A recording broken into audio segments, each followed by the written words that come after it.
Hello everyone. I thought I would spend a few minutes today talking with you about spirit guide experiences and giving you an example of mine. Because one of the questions you guys ask me all the time is, this thing flew in front of my car. Is it a spirit guide? Does it mean something? I found a spider on my pillow. Does it mean something? I walked outside and this rat ran across my feet. Does it mean something? So I'm going to help you understand when it actually means something. First off, if you are confused about the term spirit guide as opposed to the term totem, those are two completely different things. And so you can check out my video, which is also on this channel, called Understanding the Difference Between a Totem and a Spirit Guide. And that should really help you. And it will also help you figure out maybe what some of your totems are, if you haven't already. I'd also like to give you, before I give you the example of how Spirit Guide had appeared for me, that's a pretty good one because it goes through several different ways they can make an appearance. I wanted to give you kind of my rules of thumb for knowing whether or not something is a spirit guide. Now there's no way to know for sure unless your angels come down and say, hey you, pay attention to this thing. But you can use your intuition. It's usually pretty accurate. So first off, if something shows up in a really dramatic or extraordinary way, you're probably looking at a spirit guide. So if you get bit by a snake, it's probably a spirit guide. Of course, this assumes that you accidentally stepped on the snake and not that you were poking at it. One of those is a spirit guide. The other one is a lack of common sense. So snake bite, bear mauling, bee sting, anything painful, usually a spirit guide. The universe has realized that you are not paying attention to what it's trying to teach you, and so it's using a dramatic way to get your attention, and nothing works like pain, I tell you. Maybe something really dramatic, like you're out at sea and a whale bumps into your boat and hangs around for a while. Things like that. Another way to know that it's probably a spirit guide is if you have an encounter with an animal or an insect that doesn't actually belong in your area. It's not native and the migratory patterns don't take it through there. So in my case, there have been a couple of times where I've encountered an insect or like a butterfly or a moth that has no right even being in North America, let alone in my backyard.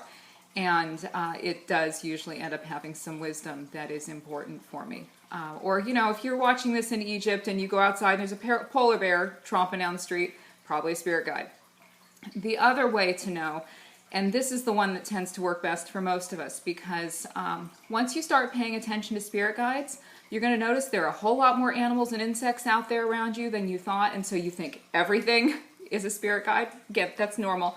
I'm at the point now where there's so much stuff going on around me, it's got to be pretty intense before I really pay attention. And so I have my rule of 3. If it shows up 3 times in short order, it's a spirit guide. After 3 times, I mean, why are you even bothering to question at that point? You're probably just making yourself crazy. The reason that I use the 3 appearances is that seems to work. If it's really been 3 times that I've seen this critter in short order, and I start applying the wisdom, then, you know, things resolve, things get better, and I don't see it anymore. Some of you guys may only need 1 time. You may just have something appear and you go, oh, okay, that's for me, I get it. This may sound funny coming from me, but I'm actually an extremely skeptical person. I really like proof before I'm going to believe anything, as much as you can get proof in my line of work. So anyway, 3 times, it's a spirit guide. So here's my example, since this one encompasses several different ways a guide can make an appearance for you, and it's one of my favorites, as painful as it was. I have had a lot. This one just happens to be probably the one that is best to use here. So just to set the stage for you, it was almost my birthday. Everybody always thinks their birthday is so significant. I'm going to finally figure something out by my birthday. I'm no exception. And I had something in my life that I was really wanting to create. And I believe we can create anything, even if it's technically impossible, if modern medicine, if modern science, if anybody says it can't be done, I believe, heck with that, we can do it. So here's the thing I want to create. I'm not using methods that anybody else would say would work. And it's not working, big surprise. And so I'm asking the universe every single day, how do I get this thing to happen? How do I get this thing to happen? I've tried this, I've tried this, I've tried this, I've tried this. Why is nothing working? How do I get what I want? And so a couple days before my birthday, I'm still in this frame of mind with this thing because I'm not getting any success, and I'm trying and I'm trying and I'm trying and nothing's working. And I sit down to do my morning meditation. And the way I meditate is probably kind of different from the way a lot of other people meditate. I get a notebook and I write down everything that could possibly interfere with my meditation. So my to-do list for the day, something maybe I'm worried about. Oh, I think it's going to be a bad hair day. Okay, fine, that goes in the notebook so I don't have to think about it. Everything. And if I have any intruding thoughts that come up while I'm meditating, if I can't get them to go away quickly, I write them down. The purpose of writing them down is because then my brain goes, okay, well, I know I can still worry about it because I can come back to it later. I'm a worrywart at heart. That's one of those things that I have worked on continuously, and I'm far better at it than I was when I was younger. But I am still somebody who does tend to worry first before having faith, again, as odd as that may seem. So I sit down, do my meditation, I write everything down, and then what I do is I just try to allow. I will breathe, but I don't really pay a whole lot of attention to my breathing. I just sit there and go, I am allowing, I am allowing, I'm allowing. Or my favorite is, I am just going to listen. I'm just going to listen. I am just going to listen, because otherwise I'm just going to worry. So I'm just going to listen. I'm just going to listen. And I'm doing this, and I'm thinking my intention, which is, all right, universe, please tell me how I can get this thing that I want. And after a few minutes, a mouse shows up. And a lot of you guys ask me what I mean when I use the word shows up. And it happens differently in different circumstances. So something showing up in a dream is different than something showing up in a vision, is different than something showing up during meditation. When I'm meditating in this fashion and something arrives, it's kind of like watching a TV screen where if you close your eyes, you can still imagine what's on the TV screen. Your imagination will fill in the blanks for you. You remember what the picture is. So it's kind of like that, except that there's no TV screen. It's just the whatever is behind my eyelids. And I can see a mouse there. And it's real cute, it's real fat, it's, you know, flicking its little whiskers and licking its little paws, bathing the way that mice do. It's adorable. And I got really mad. My normal response when guides show up is, you know, thank you, universe, I will try to learn from this. Help me understand what you want me to know. This time, not so much. The reason for this is that I had worked with mice previously, and most guides have a multitude of messages. But the only one I remembered from mice was that I hadn't been paying attention to the details in the last case, where the universe was wanting me to really, really pay attention to details, to dot my I's and cross my T's, and make sure I was doing things in a certain way. Well, here I'm telling the universe, tell me how to do this. I've been doing everything I possibly can do, and what you're telling me is that I'm still doing something wrong? I'm not paying attention to the details? What? So I didn't want to meditate anymore. So the other part of my routine in the morning is yoga, and so I thought, all right, I'll go work it out during yoga. But I was so irritated that I couldn't even really do yoga. My muscles were so tight, I couldn't stretch. I was ticked off. So I finished yoga. I'm still going, come on, universe, why won't you tell me how to accomplish this thing? And I walk into the kitchen, and there's our cat. And he's still a kitten, so he loves to play with everything that moves. In fact, he's over there right now, and I keep expecting him to jump in front of the camera. And he's crouched in the corner of our kitchen by the kitchen door, and he's doing that cute little cat thing they do where they're stalking, they're kind of wiggling their little rear ends, and he's making that noise. And he's doing this at one of his toy mice, and he's got about 50, guys. I mean, I kid you not, they're everywhere. You cannot walk anywhere in our house without stepping on a toy mouse. And it's one of his bigger ones, the thing's like this big with a long tail. I'm thinking, you know what? That is just what I need. I'm in a bad mood. Playing with the cat always makes me feel better. That's what I'm going to do. So I go to pick up the toy mouse by the tail so I can throw it for him. And I pick it up by the tail, and it squeaks because it's not a toy mouse. It is the biggest frickin' real mouse I have ever seen in my entire life. I drop the poor thing on its head. I fall backwards, hit my head against the wall, slide down the back of the wall, end up on my back. You can tell I'm feeling pretty spectacular by now. And now, of course, our cat is going out of his tiny kitty little mind because this poor mouse is twitching. So now his toy is, you know, moving for him. So I'm trying to grab the cat, shove the cat out of the way, and I finally managed to reach up and grab some newspaper off our recycle pile and kind of kind of push the poor little mouse out the kitchen door. After which, breathe a sigh of relief. The cat's still going nuts, staring at the kitchen door, wondering what I've done with his toy. And I'm thinking, okay, universe, I get it. Oops. At that point, I had a pretty good idea that the mouse was intended to be a spirit guide. The reason for this is, A, the size. This was a very, very big mouse. And I grew up in mouse country. I still live in mouse country. We see mice all the time. So huge mouse. Sometimes size can matter. And also, we shouldn't have mice in our house. We hadn't had mice in our house for several years, in fact, or even any trace of them, because we'd had them before, and my husband went through and sealed up every hole in the place, down to little bitty dime-sized holes that supposedly they could squeeze through. So we haven't had any mice, no trace of a mouse, until this morning when I see a mouse in my meditation, and then here it is in all of its striking glory. It didn't just, run across the kitchen floor. No, I actually picked it up.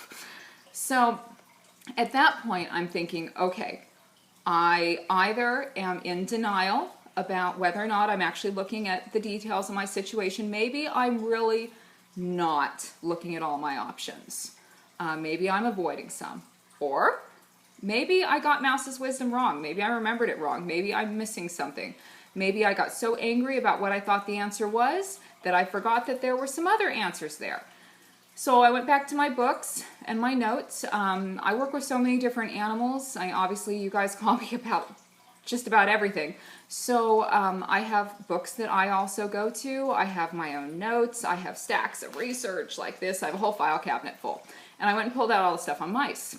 And so I looked, and of course, right there is the thing, make sure you're looking at all the details. But there was something else. And I was kind of beating myself up a little for forgetting it. I know better than that. Most spirit guides offer dual messages that are kind of opposites, and it's up to you to know which one suits your situation. So it's either you're looking too much at something or not enough. In this case, mice can mean that you're not looking at the details enough. You're focusing so much on getting the whole situation done, you're not looking at the nitty-gritty needed to accomplish it. Or you're not looking at the whole situation, the central truth of the situation, the foundation of the situation. You're trying so hard to accomplish something in a certain way, you're not really looking at a crucial aspect of the whole being of that something. In other words, I like to use the example of the light bulb. So let's say you got a light bulb that won't turn on. And you flip the switch, you flip the switch, you flip the switch, and there's no light. So you think, okay, the bulb is busted. So you go and buy a new bulb, and you buy one of the super duper expensive ones, the never fail ones that turn on all the time, and you put it in there, you flip the switch, and nothing happens. And you go and check the wiring, and the wiring is all fine. And so why the heck won't the light bulb turn on? Well, your power's out. Doesn't matter how many things you do to get that bulb to turn on. If there's no power, it's not going to work. In my situation, what Mouse was trying to tell me was that there was a fatal flaw in the situation itself, in my beliefs about the situation. I mentioned earlier, I believe we can accomplish anything. Anything. But you have to believe it's possible. It doesn't matter how much you try to do something. If you don't believe you can get it in the end, you're not going to get it. What had happened with me was that I was asking the universe for a billion different ways to try to do something. But in my heart, I didn't actually believe it could be accomplished unless I went about it the normal, socially accepted way. I did not believe that I could accomplish this particular thing doing it the way that felt good for me.